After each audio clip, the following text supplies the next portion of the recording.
Hello students, हम start करते हैं अब अरहेनियस इक्वेशन। ठीक है, तो हमने स्टार्टिंग में चैप्टर के बात करी थी कि जो रेट कांस्टेंट होता है उसको हमने कांस्टेंट बोला, जो कि एक स्पेसिफिक रिएक्शन पे ही के लिए कांस्टेंट होता है, और जैसे जैसे रिएक्शन बदलेगी या जैसे जैसे ऑर्डर ऑफ द रिएक्शन बदलेगा रेट कांस्टेंट में बदलता जाता है। अब एक स्पेसिफिक रिएक्शन के लिए रेट कांस्टेंट तो एक कांस्टेंट वैल्यू है, लेकिन हमने ये भी बात करी थी कि रेट कांस्टेंट टेम्परेचर और कैटलिस्ट पे भी डिपेंड करता है। टेम्परेचर, कैटलिस्ट, एक्टिवेशन एनर्जी, ठीक है, ये सब हमने स्टार्टिंग में एक बात करी थी। अब इस पर हम डिटेल में डिस्कशन करते हैं। तो जो अरहेनियस इक्वेशन है ये रेट कांस्टेंट का वेरिएशन बताता है टेम्परेचर के साथ। ठीक है, यानी हम ऐसे बोल सकते हैं टेम्परेचर और एक्टिवेशन एनर्जी दोनों को भी रिलेट करता है, लेकिन इन जनरल हम यहाँ बात कर रहे हैं अभी टेम्परेचर, फिर उसके बाद में एक्टिवेशन एनर्जी की बात करेंगे। तो it represent variation of rate constant with temperature. तो डेरिवेशन वगैरह हमारे सिलेबस में नहीं है, नहीं हमें उसमें पढ़ना है। ठीक है, हमें एक रिलेशन है जिसको ध्यान रखना है। तो जो अरेनियस ने बताया था, तो अरेनियस ने बोला था कि जो रेट कांस्टेंट है के, वो होता है proportional e raise to the power minus E A upon R T. E की होल पावर में minus negative of E A upon R T. के यहाँ पर रेट कांस्टेंट है, वो प्रोपोर्शनल होता है ई एक्सपोनेंशियल फैक्टर, उसकी पावर नेगेटिव में ई ए मतलब एक्टिवेशन एनर्जी, आर हमारा रेट कांस्टेंट और टी है टेम्परेचर। तो ये अरहेनियस ने ये डेराइव करा था और उसने ये बताया था कि जो रेट कांस्टेंट होता है वो प्रोपोर्शनल होता है e raise to the power minus E A upon R T. इस प्रोपोर्शनलिटी कांस्टेंट को जब हम हटाएंगे तो यहाँ पर एक कांस्टेंट लगाया जिसको मैंने लिखा A, which is equal into minus E A upon R T. ठीक है, तो ये अरहेनियस इक्वेशन कहलाती है। इस इक्वेशन के अंदर रेट कांस्टेंट और टेम्परेचर एक दूसरे से किस तरीके से रिलेट होते हैं वो रिप्रेजेंट करता है। ठीक है, अब यहां पे जो ए है ये कांस्टेंट है। ठीक है, तो A is a constant which is known as, ठीक है, तो इस जो ए कांस्टेंट है इस कांस्टेंट को बोला जाता है अरहेनियस फैक्टर,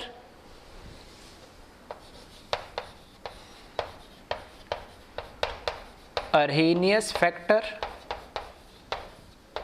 और कॉलिजन फैक्टर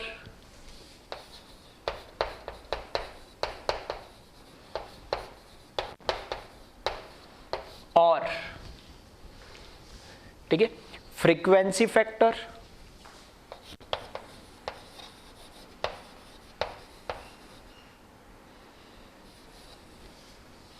ठीक है, फ्रीक्वेंसी फैक्टर और प्री एक्सपोनेंशियल फैक्टर।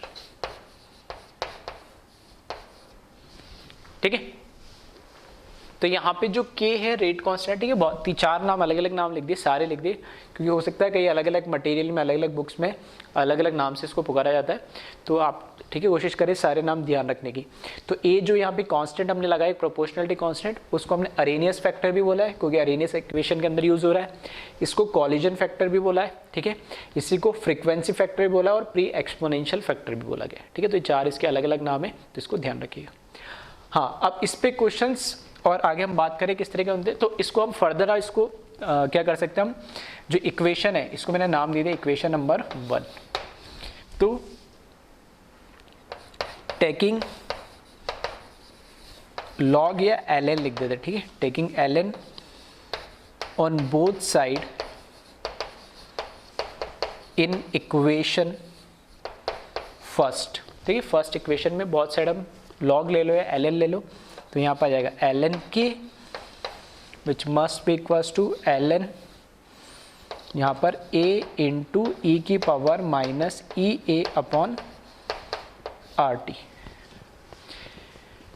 तो यहाँ पर हम लिखेंगे ln k हो जाएगा ये तो, और ये ln m, a एक अलग m हो गया और ये अलग n हो गया, तो 2, ठीक है, ऐसे बोल सकते हैं, ये एक अलग पूरा हो गया वेरिएबल, या ये एक अलग पार्ट हो गया, एक अलग पार्ट हो गया, तो m इंटू एन बोल सकता हूँ मैं इसको, ठीक है।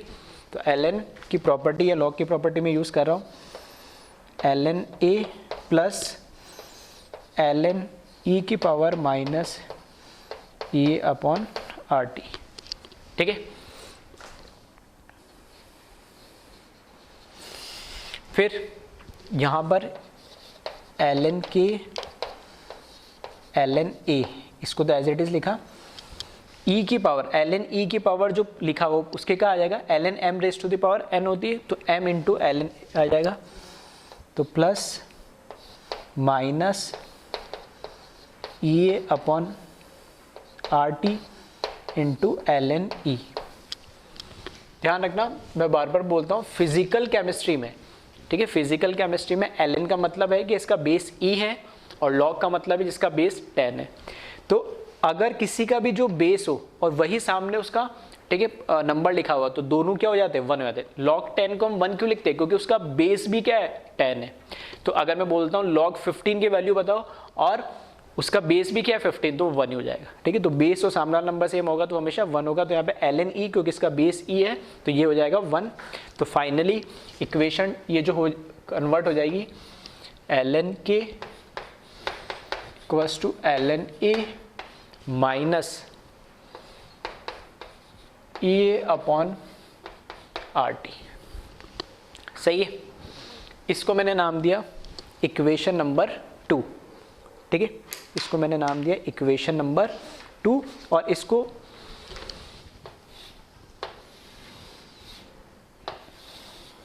और, ठीक है, अब ln को अगर मेरे को log में कन्वर्ट करना होता तो क्या करते हैं हम, 2.303 से मल्टीप्लाई करते हैं, तो इसको भी 2.30 से, इसको भी 2.303 से मल्टीप्लाई करेंगे, और पूरे को अगर हटाना है 2.303, ठीक है। चलो पहले मैं इसको, चलो एक स्टेप ज़्यादा लिख के देता हूँ। अगर मैं इसको 2.303, अब इसको क्या लिखा मैंने, log के लिखा, फिर 2.303 log a लिखा minus e upon R T. अब पूरी इक्वेशन को क्या करूं मैं, दोनों साइड में 2.303 से इस पूरी इक्वेशन को डिवाइड कर दूं, तो ये क्या कन्वर्ट हो जाएगा, log of k equals to log of a minus e upon 2.303 R T, ठीक है। तो दोनों सेम ही, एक ln के फॉर्म में और एक log के फॉर्म में, बस इतना डिफरेंस है। तो इसको मैंने इक्वेशन नंबर 2 बोल दिया, इसको इक्वेशन नंबर 3 बोल दिया, ठीक है। अब इस पे ग्राफिकल क्वेश्चन भी पूछे जाते हैं। तो पहला ग्राफ तो मैं, ठीक है, इन जनरल आप ध्यान रखना, अगर ग्राफ पूछा जा रहा है टेम्परेचर और के, क्योंकि हमने वेरिएशन किसके वर्सेस देख रहे हैं, हम टी वर्सेस के बीच में वेरिएशन देख रहे हैं, तो के वर्सेस टी के बीच में अगर हमारे पास ग्राफ है, ठीक है, के वर्सेस टी के बीच में ग्राफ है, तो इसको ध्यान रखना, लीनियर ग्राफ नहीं होता है, ठीक है, थोड़ा सा इस तरीके से ग्राफ होता है। इंक्रीज तो होता है, टेम्परेचर बढ़ने में के की वैल्यू भी बढ़ेगी, लेकिन लीनियरली नहीं होता है, नहीं बिल्कुल, ठीक है। तो थोड़ा सा कर्वेचर टाइप होता है, तो इसका आप ध्यान रखना। दूसरे बाकी जो 2 ग्राफ है वो तो बहुत ईजी होते हैं, जो आपको इक्वेशन से दिख ही रहे, ठीक है। अगर मेरे को ग्राफ बनाना है, एक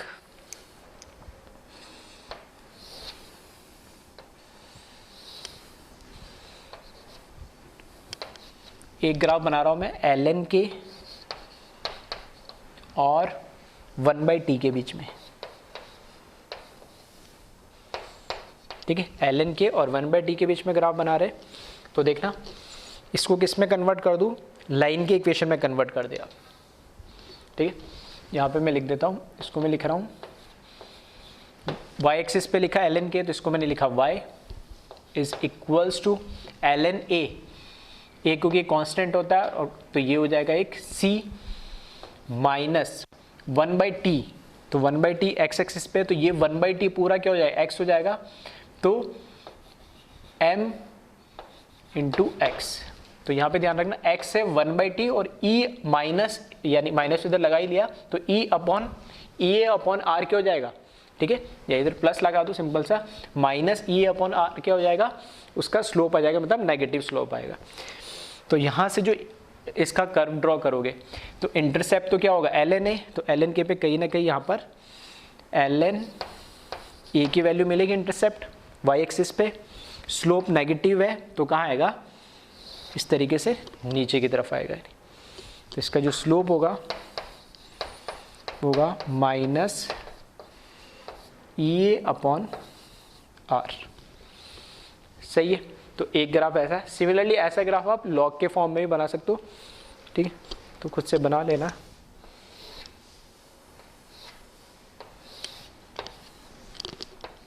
कर्व बनाया हमने log ऑफ k और 1/t के बीच में, ठीक है, इस इक्वेशन के लिए बना रहे। तो वापस इसको भी ऐसे लिख लेना, इसको लिखना y, इसको लिखना c, इसको लिखना माइनस, और ये हो जाएगा x।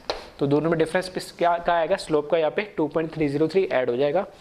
तो ये हो जाएगा log of a negative slope, और ये जो स्लोप होगा वो होगा माइनस e अपॉन 2.303 r, ठीक है। तो इस तरीके से ग्राफिकल क्वेश्चंस या इस तरीके से, ठीक है, इक्वेशंस पे भी क्वेश्चन बनते। तो इस पे हम न्यूमेरिकल भी अभी देखते। तो पहले आप इसको कॉपी कर ले एक बार।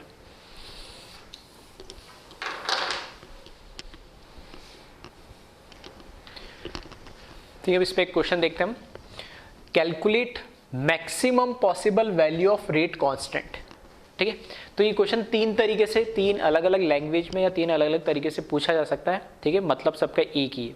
तो maximum possible value of rate constant के की वैल्यू पूछिए, मैक्सिमम पॉसिबल कितनी हो सकती है। और इस तरीके में पूछा जा सकता है question, calculate value of rate constant eight sufficient high temperature, ठीक है। और सफिशिएंट हाई टेम्परेचर का मतलब मैंने पीछे एक बार बताया था, ठीक है, क्या होता है, इनफाइनाइट टाइम के लिए। और calculate value of limit t tends to infinity of k, ठीक है। तो मैंने सॉरी टाइम बोल दिया, इधर सफिशिएंट हाई टेम्परेचर में लिखा, मतलब सफिशिएंट हाई टेम्परेचर का मतलब इनफाइनाइट टेम्परेचर पे हमें इसको कैलकुलेट करना है, ठीक है। तो तीनों तरह के फॉर्म में किसी भी तरीके से क्वेश्चन पूछा गया, सबका मतलब एक ही है, ठीक है। तो ध्यान रखना, इसको बोर्ड में भी पूछा जा सकता है, 1 या 2 नंबर में।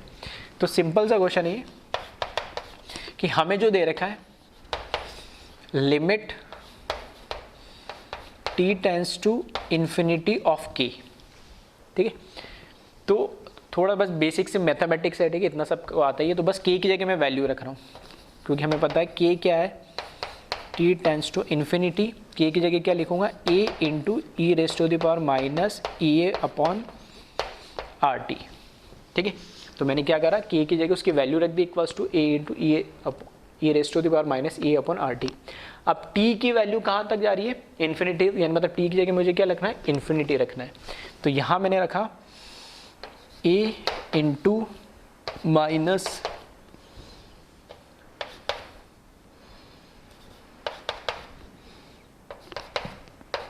ठीक है, माइनस ई ए अपॉन आर इंटू इन्फिनिटी। तो इन्फिनिटी से मल्टीप्लाई करोगे तो भी इन्फिनिटी बचेगा इधर, तो यहाँ पर आ जाएगा a into minus E A upon infinity, ठीक है। और कोई भी नंबर 1 अपॉन इन्फिनिटी वो क्या होता है, 1 अपॉन इन्फिनिटी की वैल्यू क्या होती है, 0 होती है। या कोई भी नंबर अपॉन इन्फिनिटी है तो भी क्या होगा, 0 ही होगा वो। तो यहाँ पर a into minus E upon infinity का मतलब है 0, और माइनस 0 तो कुछ होता नहीं है, ठीक है। तो यहाँ पर ये क्या हो जाएगा 0, और किसी की भी पावर 0 का मतलब क्या, वो 1। तो ये हो जाएगा a इंटू 1। दैट मीन्स जो मैक्सिमम पॉसिबल वैल्यू है at infinite temperature of rate constant is equals to its pre exponential factor, collision factor, frequency factor या अरेनियस फैक्टर, आप कुछ भी बोल सकते हो, ठीक है। तो एक सिंपल सा क्वेश्चन है मैथमेटिकल फॉर्म में, तो इसको कॉपी करें। एक और क्वेश्चन देखते हैं, इस पर वीडियो पॉज करके कॉपी कर लेना इसको, ठीक है। नेक्स्ट क्वेश्चन देखिए इसमें,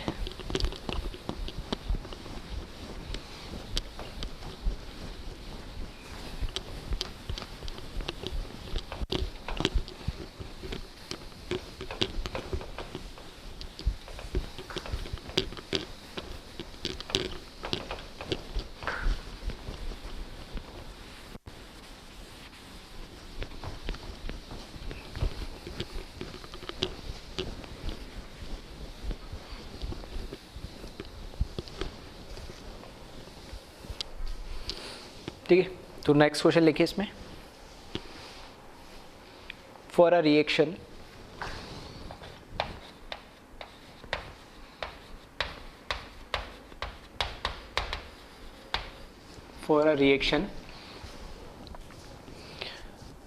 variation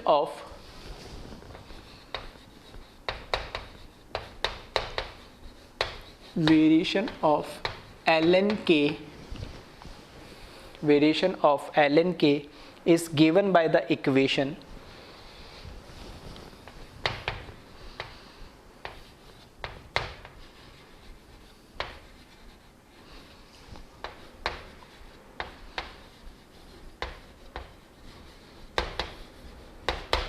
ठीक है, और इक्वेशन हमें दे रखा है ln k is equals to 5 minus 20, ठीक है, ln k 5 minus 20 by T, और यहाँ लिखा है r की जो वैल्यू यूज़ करनी है वो 2 यूज़ करनी है।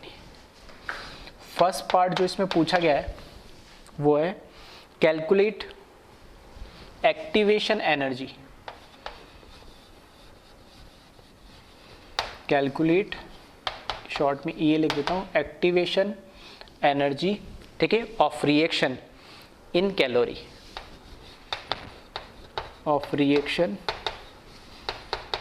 इन कैलोरी, ठीक है, फर्स्ट पार्ट ही पूछे।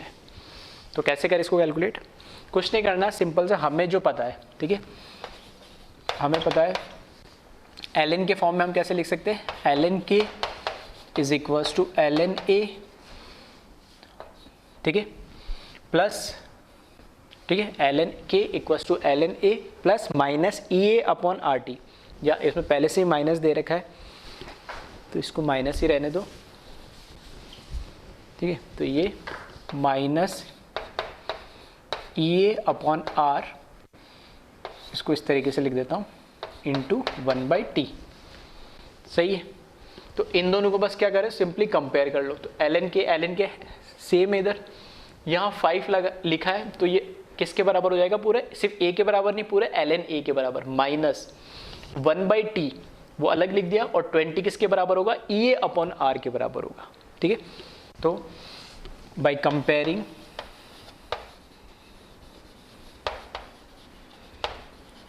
कंपेयरिंग यहाँ से हम देखेंगे तो हमें, क्योंकि EA की वैल्यू कैलकुलेट करनी है, तो मैं बस ये लिख रहा हूँ ln A जो है वो तो होगा किसके बराबर, 5 के बराबर, एंड EA अपॉन जो R है, ठीक है, EA अपॉन जो R है वो किसके बराबर होगा, 20 के बराबर होगा। तो यहाँ से EA की वैल्यू हमें चाहिए, तो EA equals to 20 into R होगा, और R की जगह हम क्या यूज़ करेंगे, 2 यूज़ करेंगे, गिवन दे दिया, और किसके अंदर आएगा आंसर, कैलोरी में, तो ये आ जाएगा 40 कैलोरी, ठीक है, ये इसका हो गया फर्स्ट पार्ट। सेकंड पार्ट में लिखे कैलकुलेट वैल्यू ऑफ A, ठीक है, प्री एक्सपोनेंशियल फैक्टर की वैल्यू कैलकुलेट करनी है। तो यहाँ पे हमने निकाल ली है कि जो ln A है वो किसके बराबर है, 5 के बराबर। तो A अगर मुझे कैलकुलेट करना है, ठीक है, तो एंटी लॉग लो या फिर डायरेक्ट भी कर सकते हो। कैसे, अगर आपको यहाँ से ln या log हटाना है तो उसका जो भी बेस होगा, ठीक है, उसका जो भी बेस होगा सामने इक्वल्स टू के सामने जो कुछ भी लिखा होगा, या फिर A के नंबर लिखा है और बगल कोई कुछ भी लिखा हो, वो सब इसके जो बेस है उसकी पावर बन जाएगी। तो यहाँ पे इसका बेस ln का क्या होता है, बाय डिफॉल्ट E होता है, तो E की पावर बन जाएगा क्या, जो इक्वल्स टू के सामने जो कुछ लिखा होता है, तो यहाँ बन जाएगा A इक्वल्स टू E की पावर 5, सही है। तो ये भी एक सिंपल सा क्वेश्चन हो गया यहाँ पे। नेक्स्ट क्वेश्चन लिखे, इसी में third part, calculate value of rate constant. तो यहाँ लिखे थर्ड पार्ट,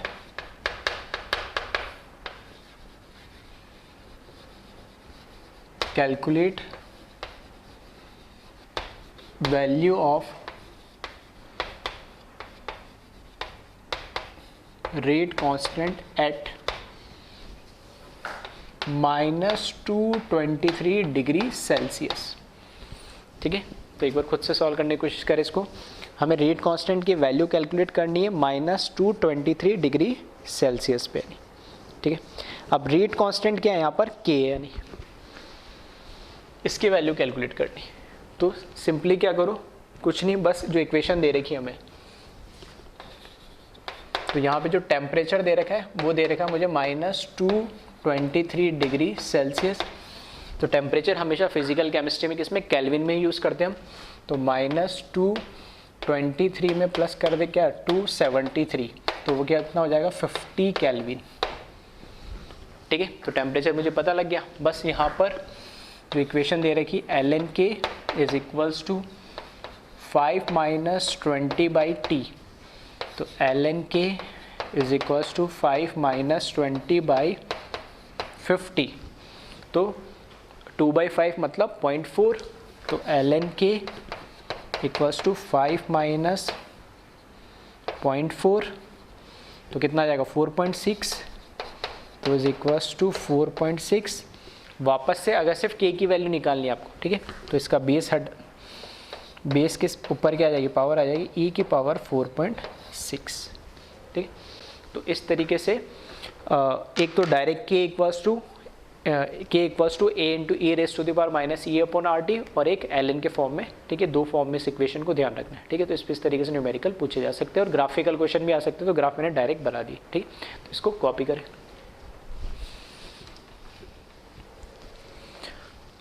अब हम अरेनियस इक्वेशन की बात करते हैं, इरिवर्सिबल रिएक्शन और रिवर्सिबल रिएक्शन, ठीक है। दोनों में हम बात करेंगे। तो पहले मैंने बात कर रहे हम इरिवर्सिबल की।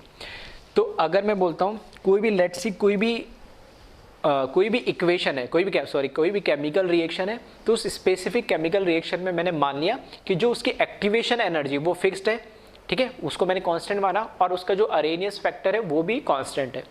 तो अगर मैं कह रहा हूँ कोई इक्वेशन है, एक्स रिएक्टेंट से कोई वाई प्रोडक्ट बना रहा है और के इसके लिए, ठीक है, रेट कांस्टेंट इसका है, तो मैं मान के चल रहा हूँ कि E and A Arrhenius factor are constant, ठीक है। ये मैंने अज्यूम कर लिया है, लेट लगा लेना आगे, ठीक है। तो यहाँ पे जो इक्वेशन है, ठीक है, K is equals to A into ई की पावर माइनस ई ए अपॉन आर टी, ठीक है। अरेनियस इक्वेशन यही लिखेंगे हम इसके लिए। तो अब मैं कर रहा हूँ कि टेम्परेचर को वेरी कर रहा हूँ, क्योंकि टेम्परेचर पे तो डिपेंड करता है, लेकिन अब किस तरीके से करता है, अलग अलग टेम्परेचर में बात करूँ तो मैंने मान लिया लेट्स सी, अब ए और ई ये तो कांस्टेंट है, ई एक्सपोनेंशियल है, ये तो कुछ अपने आप में कांस्टेंट, और आर भी एक गैस कांस्टेंट है। तो यहाँ पर के और टी दो ही एक तरीके से वेरिएबल है, टी वेरी करेगा तो के भी वेरी करेगा। तो मैंने मान लिया if T equals to T1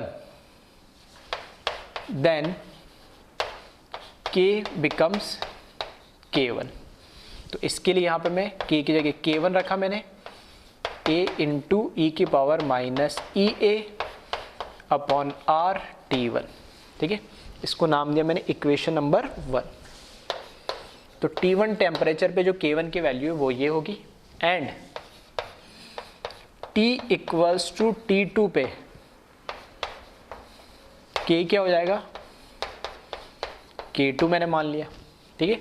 कुछ भी चेंज होगा तो यहाँ पर K2 इज इक्वल्स टू हो जाएगा A इंटू ई की पावर माइनस ई ए अपॉन R इंटू T2, ठीक है। बाकी सब चीज़ें कांस्टेंट है, सिर्फ दो ही चीज़ वेरी कर रही है, K और टेम्परेचर। इसको मैंने नाम दिया इक्वेशन नंबर 2, ठीक है। तो यहाँ पर मैं क्या करूँ, 2 डिवाइडेड बाय 1 कर दूँ,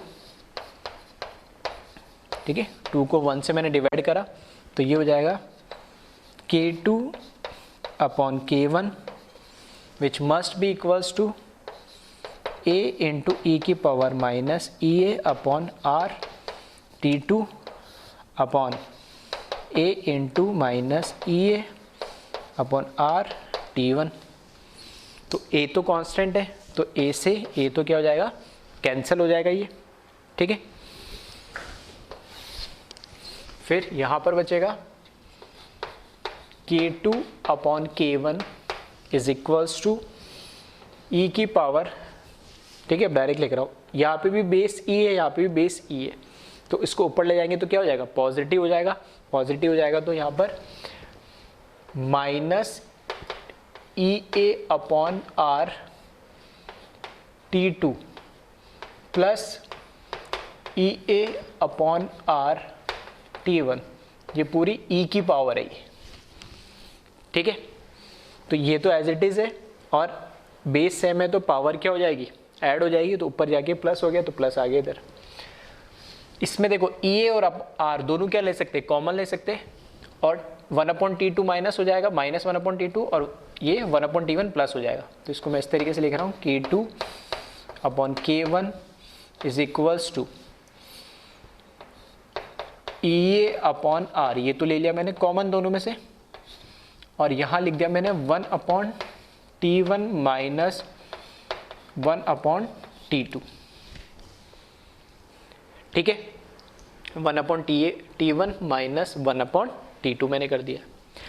अब ठीक है, एक तो ये फॉर्म है, इसको इक्वेशन नंबर मैंने क्या करा, 3rd नाम दे दिया। लेकिन यहाँ से जब भी इस इक्वेशन को यूज़ करके अगर न्यूमेरिकल सॉल्व कर दो कोई पर्टिकुलर रिएक्शन के लिए, आपको हो सकता है K2 दे रखा हो, K1 पूछा, ये K1 दे रखा है, K2 पूछा हो, तो दो अलग अलग टेम्परेचर दे रखे होंगे, तब यहाँ से सॉल्व करना थोड़ा सा मुश्किल हो। तो यहाँ से अपन क्या करें, taking ln on both side, तो यहाँ पर आ जाएगा ये ln K2 upon K1 which must be equals to ln E की power EA upon R 1/T1 minus 1/T2। ln E की पावर यानी ln M की पावर n है, तो सामने आ जाएगा ये, तो यहाँ पर ये हो जाएगा ln K2 upon K1 which must be equals to EA upon R 1/T1 minus 1/T2 into ln E। सही है, लॉग की प्रॉपर्टी यूज़ कर ली। ln E क्या हो जाएगा इस केस में, 1 हो जाएगा, तो यहाँ पर ये बचेगा ln K2 upon K1 must be equals to EA upon R 1/T1 minus 1/T2। यहाँ से सॉल्व करना थोड़ा आपके लिए ईजी हो जाएगा। इसको मैंने नाम दिया इक्वेशन नंबर 4। और अगर ln की वैल्यू ना पता हो तो लॉग ले लो, तो यहाँ पर क्या हो जाएगा 2.303 log of K2 upon K1 which must be equals to EA upon R 1/T1 minus 1/T2, और 2.303 को नीचे ले जाए आप, तो ये हो जाएगा log of K2 upon K1, तो EA upon 2.303 R 1/T1 minus 1/T2।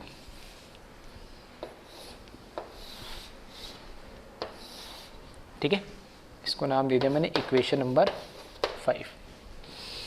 तो ठीक है, ऐसी इक्वेशन सेम आपने पढ़ी हुई कहाँ, थर्मोडायनेमिक्स में, ठीक है, उस पर भी आएंगे, अभी वो आएगी। ठीक है, तो ये है किसके लिए, इरिवर्सिबल, या स्पेशली बोल दूँ फॉरवर्ड रिएक्शन या फॉरवर्ड इरिवर्सिबल रिएक्शन के लिए। ठीक है, तो ये रिलेशन आपको ध्यान रखना है। अगर दो अलग अलग टेम्परेचर दे रखे और दो अलग अलग रेट कांस्टेंट दे रखे, तो ये फॉर्मूला आपको यूज़ करना है। ln से कैलकुलेशन इजी हो तो ये कर लेना, ये करोगे तो इसमें कैलकुलेशन करने में मुश्किल होगी। ठीक है, तो यहाँ पर तो ये छोटा सा डेरिवेशन था जो मैंने बताया। ठीक है, तो इसको आप कॉपी करें।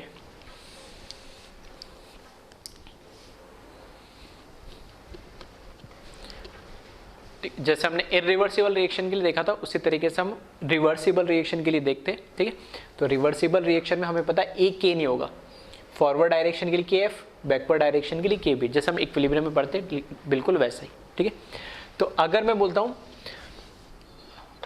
अगर मैं बोलूँ अर्हेनियस इक्वेशन फॉर फॉरवर्ड रिएक्शन, क्योंकि इरिवर्सिबल रिएक्शन के लिए तो हमने देख लिया, तो इनको दो इंडिविजुअल, एक को फॉरवर्ड और एक को बैकवर्ड रिएक्शन हम कंसिडर करते हैं। तो अगर मेरे को अरेनियस इक्वेशन अप्लाई करनी है फॉरवर्ड के लिए, तो यहाँ पे KF लिखूंगा, इस जो कांस्टेंट है उसको भी मैंने फॉरवर्ड डायरेक्शन के लिए AF लिख दिया, e की power minus EA of forward, ठीक है, activation energy of forward reaction upon RT मान लिया मैंने, ठीक है। तो ये इक्वेशन होगी यहाँ पर, इसको मैं दे देता हूँ इक्वेशन नंबर 1, ठीक है। इसी तरीके से मैं बैकवर्ड रिएक्शन के लिए अरेनियस इक्वेशन अगर लिखता हूँ, ठीक है, तो यहाँ पे अरेनियस इक्वेशन फॉर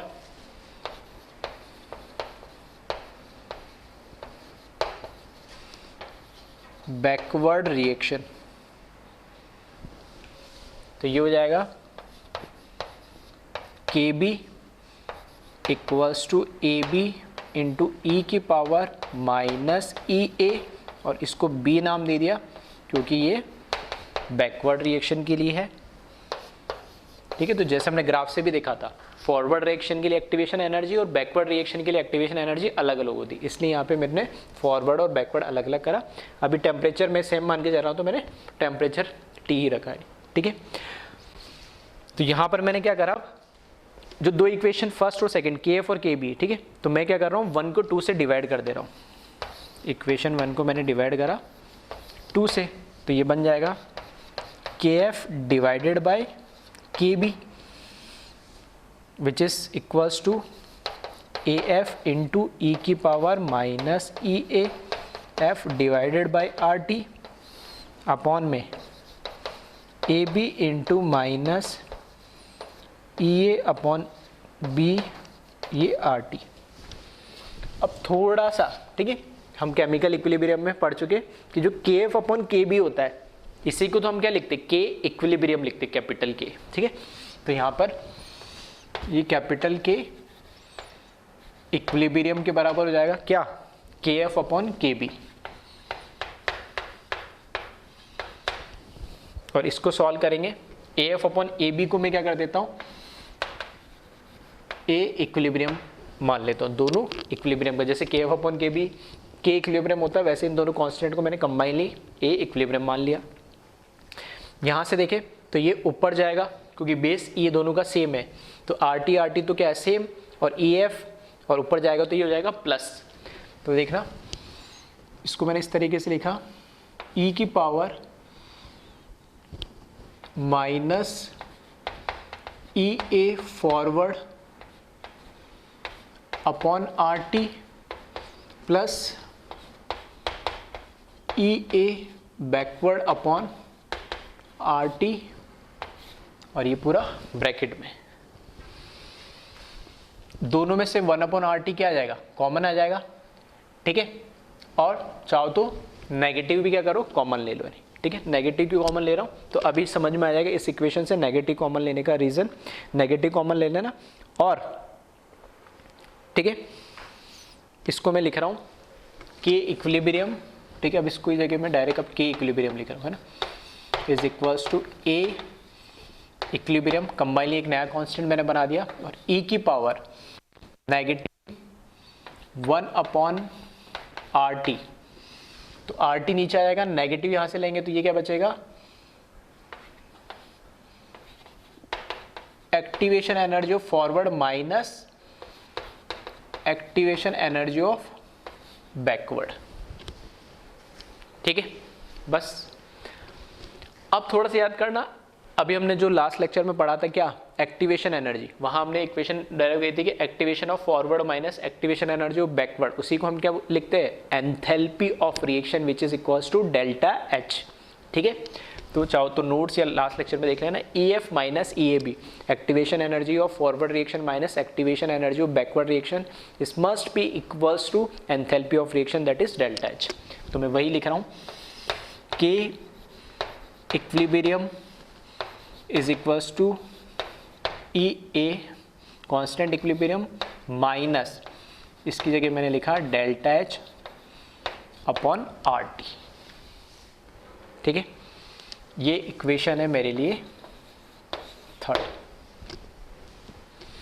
अब ठीक है, अब ये इक्विलिब्रियम के इक्विलिब्रियम के फॉर्म में है किसके लिए? रिवर्सिबल रिएक्शन के लिए। और हम तो बात करें कि टेम्परेचर अलग अलग हो। अब मैं बात करूंगा जैसे वहां पे जब एक सिंगल फॉरवर्ड डायरेक्शन की एक सिंगल इरिवर्सिबल रिएक्शन थी तो हमने लिखा था K equals to A into ई की power minus a upon R T, फिर T1 T2 टेम्परेचर पे हमने उसको डेराइव करा था। सिमिलरली अब यहाँ पर टेम्परेचर का K इक्विलिब्रियम पे इम्पैक्ट नजर आएगा, यहाँ पर रिवर्सिबल के लिए K इक्विलिब्रियम बन जाएगा।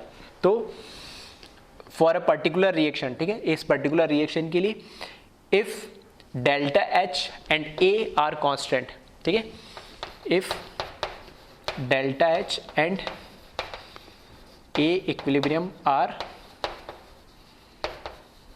constant, then at T equals to T1 पे जो K equilibrium है तो वेरी क्या करेगा? टेम्परेचर के साथ K equilibrium, ये भी कांस्टेंट, ये भी कांस्टेंट, और R तो अपने आप में कांस्टेंट है ही, तो इसको मैं मान लेता हूँ K equilibrium फर्स्ट।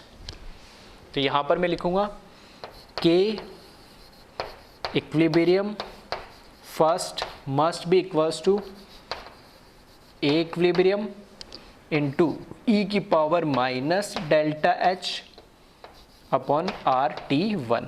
इसको दिया मैंने equation number 4। And at T equals to T2 पे K इक्विलिब्रियम जो है वो मैंने मान लिया K इक्विलिब्रियम ऑफ 2, और इक्वेशन में जब इसको लिख दूंगा तो K इक्विलिब्रियम 2 हो जाएगा। ये अभी भी A इक्विलिब्रियम कांस्टेंट ही रहेगा, e की power minus delta H upon R T2।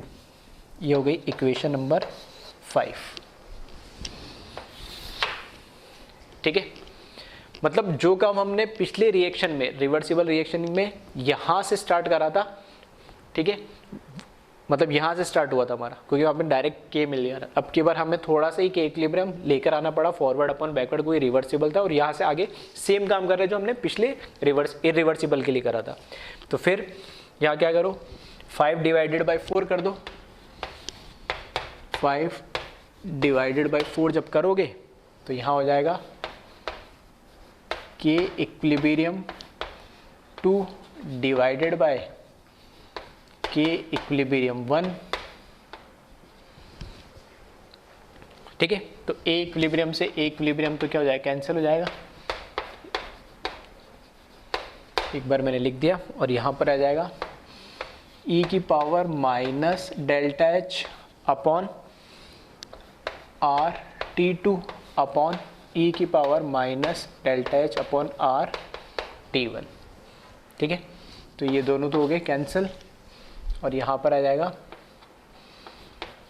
K equilibrium 2 divided by K equilibrium 1 और e की power minus delta H upon R T2 plus delta H upon R T1।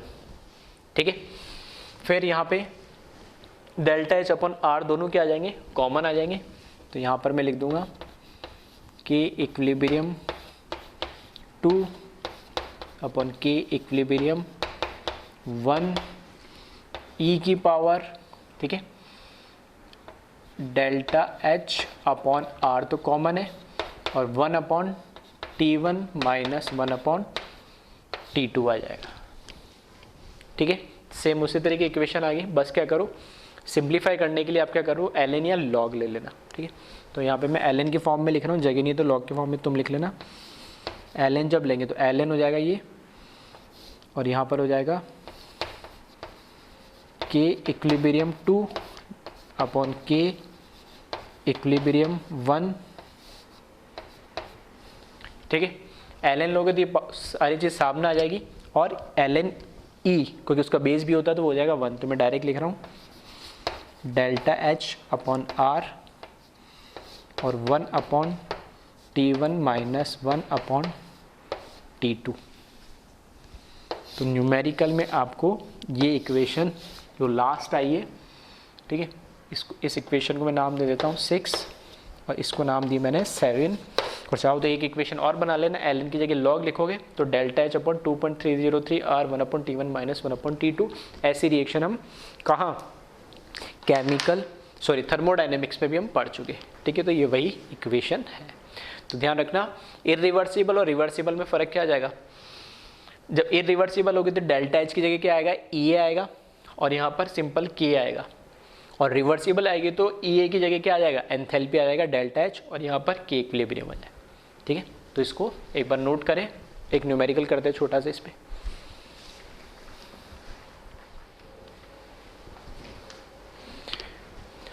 Question देखिए इस पे, एक rate constant of reaction at 27 degree Celsius is 5 × 10⁻², while at 127 degree Celsius is 5 × 10⁻⁴. Then calculate activation energy of the reaction in calorie. ठीक है, थोड़ा सा ध्यान रखना, अगर ऑब्जेक्टिव क्वेश्चन है तब तो कोई दिक्कत ही नहीं है ना। ई की अगर कुछ नहीं लिखा है तो वहाँ पे यूनिट देख लेना। अगर जूल में दे रखा होगा तो आर जो रेट कांस्टेंट उसकी वैल्यू 8.31 यूज़ करनी है, और अगर कैलोरी में अगर इसकी वैल्यू दे रखी है तो आर की वैल्यू 2 यूज़ करनी है, ठीक है। तो स्टेट्स ऑफ मैटर गैसेस के अंदर हम ये पढ़ चुके। तो सिंपल सा सॉल्यूशन है, डायरेक्ट फॉर्मूला आपको बस लगाना है कि दो वैल्यू दे रखी है, T1 दे रखा है 27 डिग्री सेल्सियस, तो ये कितना हो जाएगा 300 केल्विन, एंड यहाँ पे हमें जो K1 रेट कांस्टेंट उसकी वैल्यू दे रखी है 5 × 10⁻²। फिर जो T2 है वो दे रखा मुझे 127 डिग्री सेल्सियस, तो ये कितना हो जाएगा 400 केल्विन, ठीक है। और यहाँ पे जो K2 होगा वो हो जाएगा 5 × 10⁻⁴, ठीक है। यूनिट मैंने लिखी नहीं है, क्वेश्चन में होगी तो वो लिख लेना, कोई दिक्कत नहीं। तो यहाँ पर फॉर्मूला अप्लाई करो simple, direct log K2 upon K1, ठीक है। ध्यान रखना कहीं पे K2 अपॉन K1 लिखा होता है, कहीं K1 अपॉन K2, तो डिपेंड करता है किसी ने फर्स्ट डिवाइड बाय सेकंड करी है, किसी ने सेकंड डिवाइडेड 1, तो उसके अकॉर्डिंग ही वो 1 अपॉन जो T1 माइनस T2 है वो चेंज हो जाएगा, ठीक है। तो उस चीज़ का ध्यान रखना। तो यह है log K2 upon K1 is equals to EA upon, क्योंकि log लिया है तो 2.303, ठीक है। EA अपॉन R होता है, तो यहाँ पे लिखा R, और 1/T1 माइनस 1/T2, ठीक है। डायरेक्ट आप क्या करो, फॉर्मूला बस अप्लाई कर दो। तो यहाँ पर log K2 की वैल्यू मुझे क्या दे रखी है 5 × 10⁻⁴, K1 की value 5 × 10⁻² is equals to EA activation energy मुझे कैलकुलेट करना है 2.303 इंटू आर की वैल्यू क्या यूज़ करूँगा 2, क्यों यहाँ पे लिख दिया इसने कैलोरी में करना है, और 1/T1, T1 कितना दे रखा है 300 माइनस 1/400, ठीक है। तो यहाँ से 5 से 5 कैंसिल हो जाएगा, तो log 10⁻², log 10⁻² यहाँ बचेगा। यहाँ EA अपॉन 2.303 इंटू 2 है, और इसको सॉल्व करोगे तो एलसीएम लोगे तो 300 × 400 कर लेना, 400 माइनस 300 कितना बचेगा 100, तो यहाँ पर बच जाएगा अल्टीमेटली 100/300 इंटू 400, ठीक है। और इसको क्या लिख सकता हूँ मैं 2 log 10, तो log 10 क्या हो जाएगा वापस 1 हो जाएगा, मतलब अब बस सिर्फ आपको 0 से 2 0 कट जाएंगे, तो यहाँ पे EA अपॉन 2.303 इंटू 2 इंटू, ठीक है 3 × 400, तो बस इसको कैलकुलेट कर लेना।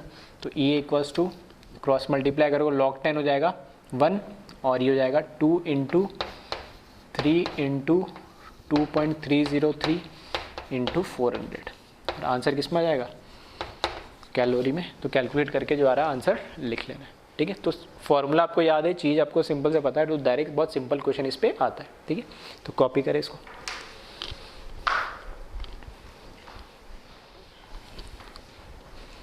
नेक्स्ट देखते हम अब कैटलिस्ट का क्या इफेक्ट होता है, नहीं, ठीक है। तो कैटलिस्ट क्या है पहले उसको देख लेते हैं। अ सब्सटेंस विच ऑल्टर मतलब चेंज करता है। चेंज का मतलब हमेशा हमारे दिमाग में रहता है कैटलिस्ट रेट ऑफ रिएक्शन को बढ़ाता ही है, तो ऐसा जरूरी नहीं है, वो डिपेंड करता है नेचर ऑफ कैटलिस्ट पे। एक होता है पॉजिटिव कैटलिस्ट जो रेट ऑफ रिएक्शन को बढ़ाता है, एक होता है नेगेटिव कैटलिस्ट जो रेट ऑफ रिएक्शन को कम करता है। तो इन जनरल हम बोले तो कैटलिस्ट दोनों काम कर सकता है, ठीक है। लेकिन हम जनरली क्या बोलते हैं, ऐसे कैटलिस्ट के बारे में पढ़ते हैं, ऐसे नेचर में मैक्सिमम मिलते हैं जो रेट ऑफ रिएक्शन को बढ़ाते ही, ठीक है।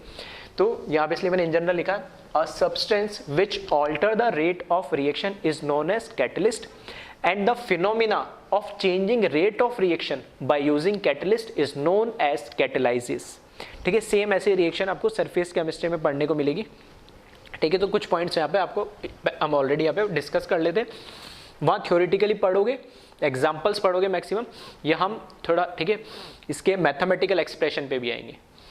सेकेंड पॉइंट लिखा है, positive catalyst increases rate of reaction and negative catalyst decreases rate of reaction, ठीक है। तो पॉजिटिव रेट ऑफ रिएक्शन को बढ़ाएगी और नेगेटिव रेट ऑफ रिएक्शन को कम करेगी। Catalyst never be consumed in the reaction, ठीक है। तो कैटलिस्ट रिएक्शन में इन्वॉल्व तो होता है, लेकिन जब रिएक्शन कंप्लीट हो जाती है तो उसके बाद वापस से वो रिप्रोड्यूस या रीजनरेट हो जाता है, उसके कंसंट्रेशन में कोई चेंज नहीं आता है, ठीक है। नेक्स्ट पॉइंट है, it does not change the energy of reactant and product. किसी भी रिएक्शन के अंदर, जैसे हम ग्राफिकल वे में पढ़ा था, ठीक है, अभी ग्राफ से मैं समझाऊंगा, किसी भी केमिकल रिएक्शन में जो रिएक्टेंट है और जो प्रोडक्ट है उनकी एनर्जी को कभी चेंज नहीं करता, कम ज़्यादा नहीं कर सकता। भले रिएक्टेंट की एनर्जी ज़्यादा है, प्रोडक्ट की एनर्जी कम है, या प्रोडक्ट की एनर्जी ज़्यादा है, रिएक्टेंट की एनर्जी कम, इनकी एनर्जी में कोई चेंज नहीं करता। और अगर इनकी एनर्जी में कोई चेंज नहीं हो रहा है तो इन दोनों का जो डिफरेंस होता है उसी को हम क्या बोलते हैं, delta H, enthalpy of reaction, तो उसमें भी कोई चेंज नहीं होगा। तो वही नेक्स्ट पॉइंट लिखा है, it does not change the thermodynamic behaviour of chemical reaction that is delta H. तो थर्मोडायनेमिक बिहेवियर से मतलब यहाँ क्या है, एंथैल्पी ऑफ रिएक्शन से।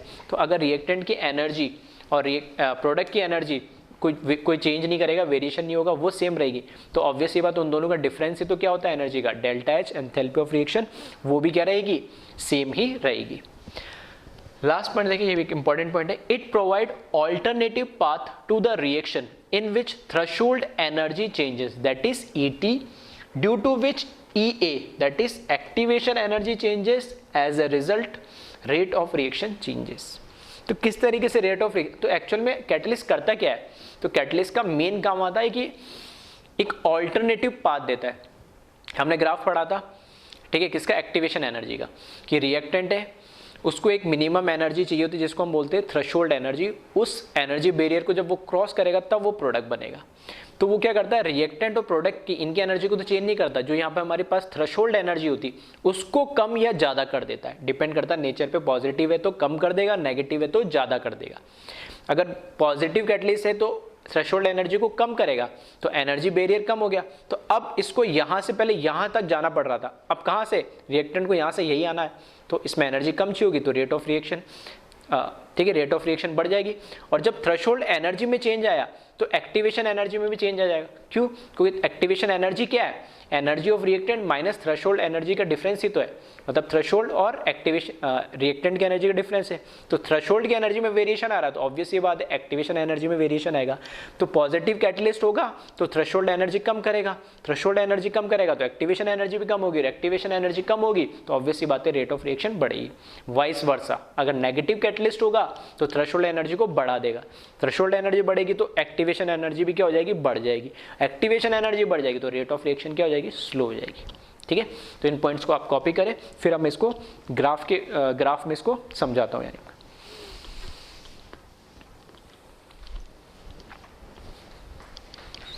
ठीक है, ग्राफिकल वे में हम समझते हैं कैटलिस्ट क्या काम कर रहा है। ये हम पढ़ चुके हैं, ये रिएक्टेंट है, ठीक है, रिएक्टेंट की एनर्जी है, ये प्रोडक्ट की एनर्जी है, दोनों के बीच में डिफरेंस होता है वो डेल्टा एच होता है। ठीक है, ये थ्रेशोल्ड एनर्जी है। ठीक, इन दोनों के बीच में डिफरेंस होता है वो एक्टिवेशन एनर्जी होती है। मैंने इन जनरल मान लिया कोई रिएक्शन हो रही है विदाउट कैटलिस्ट। अब मैं डाल रहा हूँ इसमें कैटलिस्ट। तो कैटलिस्ट क्या काम कर रहा है? तो मैंने माना कि हम इन जनरल बात किसकी करते हैं, पॉजिटिव कैटलिस्ट की, जो रेट ऑफ रिएक्शन को बढ़ाता है। तो रेट ऑफ रिएक्शन को बढ़ाएगा तो वो क्या करेगा, ऑल्टरनेटिव पाथ देता है, जिस पाथ के थ्रू क्या होता है कि जो ET है, थ्रेशोल्ड एनर्जी, वो पॉजिटिव कैटलिस्ट क्या करता है, कम कर देता है। तो मैंने मान लिया यहाँ पर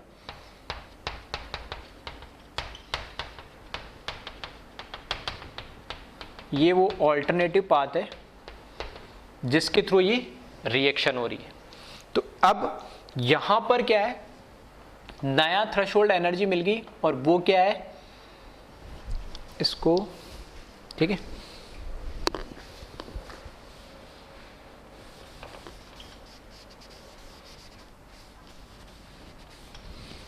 तो यहां पर एक ऑल्टरनेटिव पाथ हो गया जिससे क्या हुआ, एक्टिवेशन एनर्जी कम हो गई।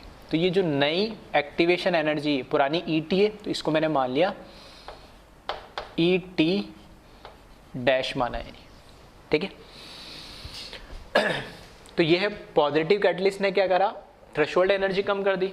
तो थ्रेशोल्ड एनर्जी कम करी तो क्या होगा, एक्टिवेशन एनर्जी भी कम होगी, ठीक है। एक्टिवेशन एनर्जी देखो, चलो मैं यहाँ बना ही देता हूँ इसके रेस्पेक्ट में, इसके रेस्पेक्ट में। तो यहां पर ये जो है, ये नई एक्टिवेशन एनर्जी, ठीक है, ये नई एक्टिवेशन है, रिएक्टेंट ऑफ एनर्जी और न्यू थ्रेशोल्ड एनर्जी। तो इसको मैं नाम दे रहा हूं EA डैश, ठीक है, EA डैश दे रहा हूं क्योंकि इसको ET डैश दिया। जो पहले थी विदाउट कैटलिस्ट थी, वो ये वाली थी एक्टिवेशन एनर्जी, और इसको मैंने नाम दिया नॉर्मली EA, ठीक है। ये जो एक्टिवेशन एनर्जी है इसको मैंने दिया EA। तो देखना, विदाउट कैटलिस्ट एक्टिवेशन एनर्जी ज़्यादा थी, और विद कैटलिस्ट एक्टिवेशन एनर्जी कम होगी। क्यों कम होगी? क्योंकि एक्चुअल में इसने जो ऑल्टरनेटिव पाथ दिया उसमें थ्रेशोल्ड एनर्जी कम हो गई। मैंने बोला था कैटलिस्ट के ऐड करने से रिएक्टेंट के एनर्जी में और प्रोडक्ट के एनर्जी में कोई फर्क नहीं पड़ता है, तो दिख रहा है कोई फर्क नहीं पड़ रहा उससे, और इन दोनों में फर्क नहीं पड़ रहा है तो एंथैल्पी भी कोई फर्क नहीं पड़ेगा, एंथैल्पी ऑफ रिएक्शन वो क्या रहेगा, सेम ही रहेगा। तो ये तो हुआ क्या, पॉजिटिव कैटलिस्ट।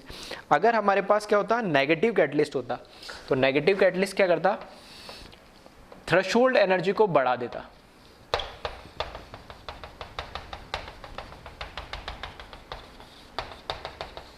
ठीक है। तो इसने क्या करा, थ्रेशोल्ड एनर्जी को बढ़ा दिया।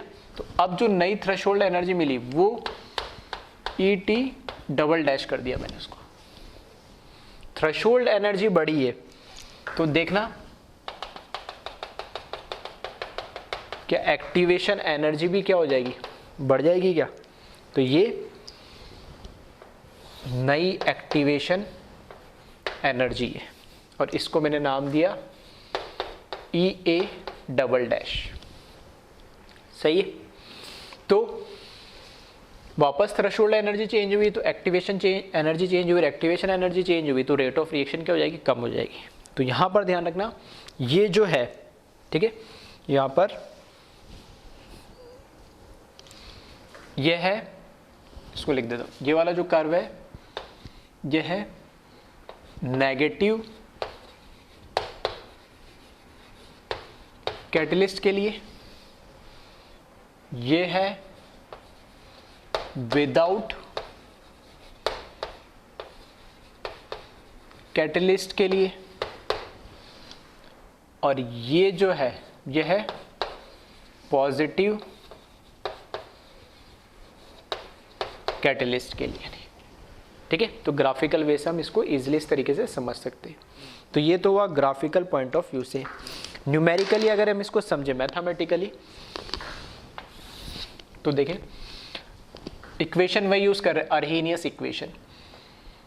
विदाउट कैटलिस्ट अगर मैं बात करूं, ठीक है, विदाउट कैटलिस्ट अगर मैं बात करूं तो K is equals to A into ई की power minus EA upon RT। तो कोई पर्टिकुलर रिएक्शन के लिए मैंने मान लिया ठीक है, जो T है वो क्या है, कांस्टेंट है। तो जब कैटलिस्ट ऐड नहीं करा तो R constant, T constant, A अपने आप में वैसे कांस्टेंट है, तो EA एक्टिवेशन एनर्जी क्या होगी, चेंज होगी यानी। ठीक है, अगर मैंने इसमें, क्योंकि हम जनरली पॉजिटिव कैटलिस्ट की बात करते हैं, तो विथ पॉजिटिव कैटलिस्ट की अगर मैं बात करूं, ठीक है, विथ पॉजिटिव कैटलिस्ट की अगर मैं बात करूं, तो मैंने मान लिया K की जगह इसको K डैश मान लिया, ये तो कांस्टेंट है ही, E की पावर माइनस पॉजिटिव कैटलिस्ट मैंने EA डैश माना है, अपॉन ये क्या हो जाएगा RT, क्योंकि टेम्परेचर तो क्या है, कांस्टेंट ही है। तो वापस से देखना, अब मुझे बताओ, अगर मैं इन जनरल पूछूं EA डैश और EA में से कौन बड़ा होगा, तो यहां से मुझे दिख ही रहा है EA बड़ा है, नहीं, ठीक है, तो ये मैं डायरेक्टली बोल सकता हूं वैसे। तो ये इक्वेशन है फर्स्ट, ये इक्वेशन है सेकंड। तो एक तो कंक्लूजन मैं यहां से निकाल सकता हूं कि EA is greater than EA dash, ठीक है, और वेरिएशन क्या हो रहा है, R और T तो कांस्टेंट है, बाकी सब कांस्टेंट, तो EA डैश के साथ K डैश वेरी करेगा, K मतलब K रेट कांस्टेंट वेरी करेगा। तो अगर EA डैश बड़ा है, ठीक है, क्योंकि हम रेट ऑफ रिएक्शन को क्या लिखते हैं, R equals to KA concentration की पावर N लिखते हैं जनरल। तो अभी तक हम बोल रहे थे कि जब K कांस्टेंट होता है तब हम कंसंट्रेशन या ऑर्डर की बात करते हैं, अभी हम कह रहे हैं कि ये चीज ठीक है, हम K की बात कर रहे हैं, तो K बढ़ेगा तो रेट भी बढ़ेगी अपना, आ रही बात समझ में। तो किस तरीके से K भी किस में, अगर K वेरी करेगा, K कब वेरी करेगा, या तो टेम्परेचर वेरी कर रहा हो, K कब वेरी करेगा, जब कैटलिस्ट उसमें ऐड हो जाएगा। तो अगर जैसे ही कैटलिस्ट ऐड होगा तो K डैश बढ़ेगा, तब यानी K बढ़ेगा तभी तो रेट ऑफ रिएक्शन बढ़ेगी। तो अगर मैं बोलूं इन दोनों में से बड़ा कौन होगा, तो ऑब्वियस सी बात है कि कैटलिस्ट के ऐड करने से एक्टिवेशन एनर्जी कम हुई तो रेट ऑफ रिएक्शन बढ़ेगी। कब बढ़ेगी, क्यों बढ़ेगी, क्योंकि K डैश इसमें बड़ा होगा, किससे, K से होगा। तो एक कंक्लूजन तो ये डायरेक्ट। उसके अलावा मैथमेटिकल अगर आपको सॉल्व करना है इसको, तो 2 डिवाइडेड बाय 1 करा मैंने, तो ये हो जाएगा K dash upon K A into E की power minus EA dash upon RT upon E into E की power minus EA upon RT। A से कैंसिल हो जाएगा, तो यहाँ पर क्या बचेगा, K dash upon K is equals to E की पावर, अब डायरेक्ट लिख रहा हूँ, ठीक है, ये तो कैंसिल हो जाएगा और ये ऊपर जाएगा तो ये क्या हो जाएगा, पॉजिटिव हो जाएगा, और R और T तो क्या है, कॉमन है, ठीक है। तो 1 अपॉन RT ये तो आ जाएगा दोनों में से कॉमन, और यहाँ पर EA माइनस EA डैश होगा, ठीक है।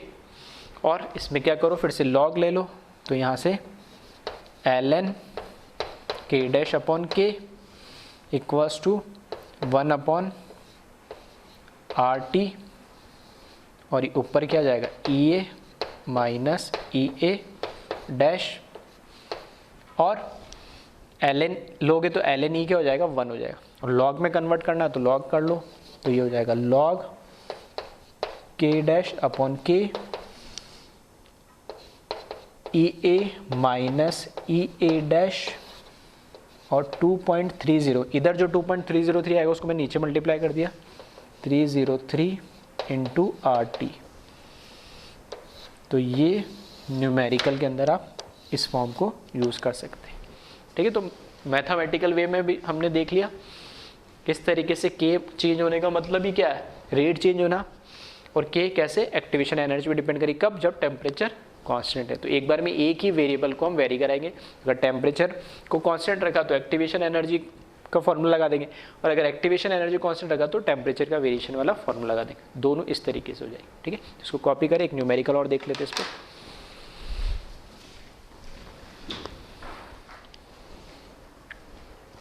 ठीक, क्वेश्चन देखिए इस पे, activation energy of reaction is 100 calorie and after addition of catalyst it decreases by 20% at 27 degrees Celsius, then determine how many times rate of reaction increases, ठीक है। वैसे तो इसने कह दिया इंक्रीज हुआ, फिर भी नहीं लिखा होता तो ठीक है, ऑप्शन में दोनों हो सकता है, ऑब्जेक्टिव में इंक्रीज भी हो रहा है डिक्रीज भी हो, तो आपको पता होना चाहिए कि जब आपने कैटलिस्ट ऐड करा है तो ये भी हो सकता है कई बच्चों के दिमाग में कि सर कैटलिस्ट तो नेगेटिव भी हो सकता है, बिल्कुल हो सकता है, लेकिन आप यहाँ पे देखोगे तो एक्टिवेशन एनर्जी डिक्रीज कर रही है 20% से, और एक्टिवेशन एनर्जी कब डिक्रीज करती है, जब पॉजिटिव कैटलिस्ट होगा, ठीक है। तो ऐसे भी आप पहचान सकते हो।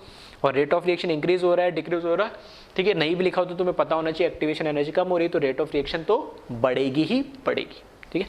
तो यहाँ पे देखिए सिंपल सा न्यूमेरिकल है, वैल्यू बेस्ड है, विदाउट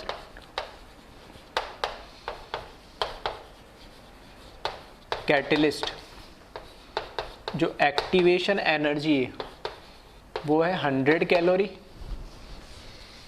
ठीक है। विथ कैटलिस्ट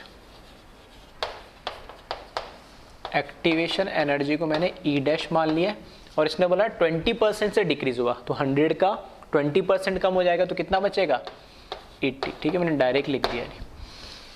टेम्परेचर हमें दे ही रखा है कितना 27 डिग्री, तो 27 प्लस 273 कर लो तो ये कितना हो जाएगा 300 केल्विन हो जाएगा यानी, ठीक है। उसके बाद बस फॉर्मूला लगा दो, लॉग के डैश अपॉन के, ठीक है, यहाँ पर ई ए माइनस ई ए डैश, लॉग लिया तो 2.303 आ जाएगा, आर आ जाएगा, इनटू आ जाएगा, टी आ जाएगा, ठीक है। तो बस वैल्यू आपको पुट करनी है यहाँ पर, तो लॉग के डैश अपॉन के, यहाँ पर क्या हो जाएगा 100 माइनस 80, 2.303 इंटू आर, यहाँ पर क्योंकि कैलोरी बोल दिया है, ठीक है, 100 कैलोरी मतलब आर की वैल्यू क्या यूज़ करनी है 2, टेम्परेचर कितना हो गया 300, ठीक है। तो इसको कैलकुलेट कर ले, ठीक है। तो इसको सॉल्व करोगे ना तो करके देख लेना एक बार, क्रॉस चेक कर लेना है ना, ये वैल्यू एक्चुअल में शायद 46 आएगी, ठीक है, 40 या 46 है समथिंग, ठीक है। फिर भी एक बार क्रॉस वेरीफाई कर लेना। अब यहाँ पर क्या है, अब इसने बोला रेट ऑफ रिएक्शन, ठीक है, लेकिन यहाँ पर रेट तो नहीं आ रहा, रेट कांस्टेंट आ रहा है, तो पहले मैं रेट कांस्टेंट को तो अलग करूँ, तो मैं यहाँ से लॉग हटाने के लिए एंटी लॉग कर ले लूँ, तो इसका बेस क्या होता है 10 होता है, जैसे ln का बेस e होता है, तो ये लॉग हटाऊंगा तो इस सामने जो लिखा हो बेस की पावर बन जाएगा, तो k dash upon k equals to 10 raise to the power 46, ठीक है। थोड़ी सी वैल्यू मैंने ऐसे ली ताकि कैलकुलेशन में दिक्कत ना हो, ठीक है, तो ये वैल्यू इसलिए बहुत बड़ी हो जा रही है ऐसे, ठीक है, फिर भी सिर्फ एक न्यूमेरिकल समझाने के लिए, तो k डैश हो जाएगा 10 raise to the power 46 times of k।